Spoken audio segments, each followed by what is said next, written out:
సంక్రాంతి పల్లెలు తర్వాత ముచ్చట కానీ ఈ ఎమ్మెల్సీ చదువుదాం. కాంగ్రెస్ ఎమ్మెల్సీ అభ్యర్థులుగా అద్దంకి మహేష్, అద్దంకి వేరే, మహేష్ గౌడ్ వేరే. ఎమ్మెల్యేల కోటాలో దక్కనున్న అవకాశం పరిశీలనలో చిన్నారెడ్డి, హర్కారా వేణుగోపాల్, బలరాం నాయక్, పటేల్ మహేష్ రెడ్డి పేర్లు కూడా. గవర్నర్ కోటాలో కోదండరాం, అమీర్ అలీ ఖాన్ నేడు ప్రకటించనున్న కాంగ్రెస్ అధిష్టానం. ఉప ఎన్నికలు జరగనున్న రెండు ఎమ్మెల్సీ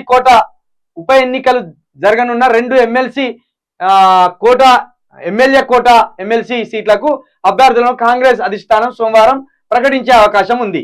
ఈ స్థానాలకు TPCC working president Mahesh Kumar Goud, ప్రధాన కార్యదర్శి అద్దంకి దయాకర్లను అభ్యర్థులుగా ప్రకటించే అవకాశాలు ఎక్కువగా ఉన్నట్లు పార్టీ వర్గాలు చెబుతున్నాయి. మొత్తానికి వీళ్ళు ఎమ్మెల్యేల కోటాలో వీళ్ళు పోటీ పడతారు. ఎవరు? ఒకటి అద్దంకి దయాకర్ అన్న, రెండు మహేష్ కుమార్ గౌడ్ అన్న.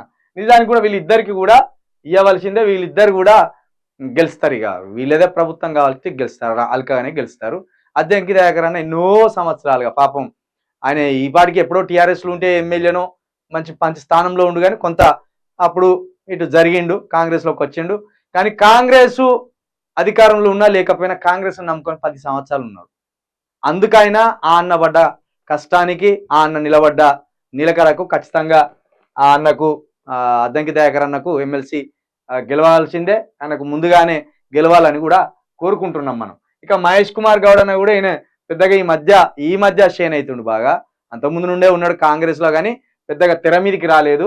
ఈ ఎన్నికల ముందు నుండి తెర మీదకి వచ్చిండు. తీన్మార్ మల్లిగాన్ని ఢిల్లీకి తీసుకుపోయి అక్కడ కాండువా కల్పించి వానికి ఇంతంత ఇక్కడ బువ్వ పెట్టి కానీ బతుకుదేరు కల్పించిన ముఖ్యుడు ఈ అన్నే. ఎందుకంటే వాని నేచర్కి, వానికి ఉన్న చెడు గుణానికి ఎవడు కూడా దగ్గర రానియకపోతే ఈడ్చి తన్నితే మహేష్ కుమార్ గౌడ్ అన్న తీసుకుపోయి అక్కడ కనిపించి అక్కడ కప్పించిండు. ఇక ఆయనకు రుణపడి ఉండాలి. నువ్వు మళ్ళా ధర్మపురి అరవిందును మోసం చేసినట్టు ఆయన మోసం చేయాలి. ఆ మోసం చేస్తే కనుక ఇక నీ అంత అవలగాడు, నీ అంత దుర్మార్గుడు ఇక ప్రపంచంలోనే ఉండడు.